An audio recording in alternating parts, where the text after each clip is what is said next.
Before you start your paper mache, you need to make sure you have a trash bag, a plastic trash bag down, or a plastic tablecloth, and you have already mixed up your paper mache mixture. The next thing you should do is cut strips of newspaper. Make sure that it's not the advertisements that feel like magazines, but it feels more like paper. Put the strips of newspaper into the paper mache. Squeegee off the extra paper with your 2 fingers.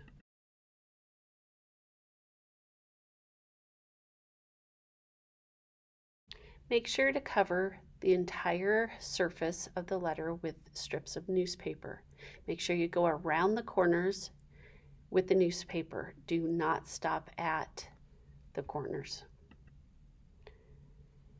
You will overlap the newspaper strips and make sure that you're going in several different directions as you're applying these strips.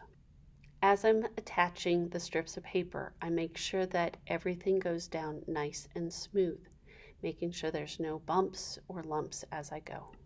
You will have at least 2 layers of the paper mache on top of your letter before you're completely finished.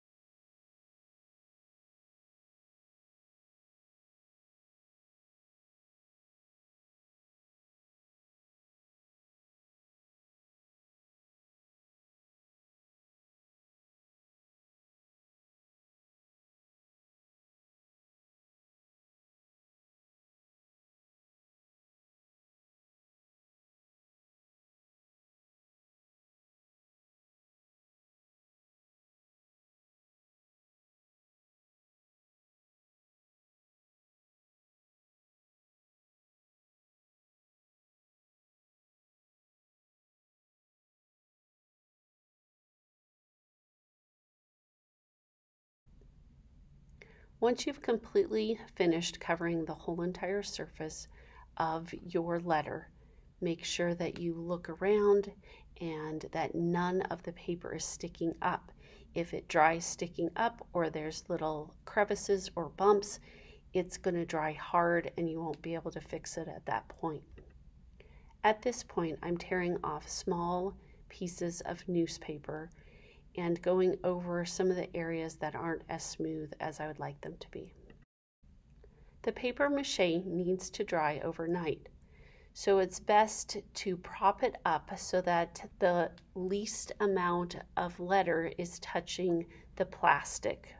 Make sure that you do put it on plastic so that when it does dry that you'll be able to pick it right up. If you lay it down on any other surface, especially other paper, it's going to dry onto that surface and it's going to make a mess. So after I get done drying this, I'm going to have to flip it over and then dry the bottom side as well.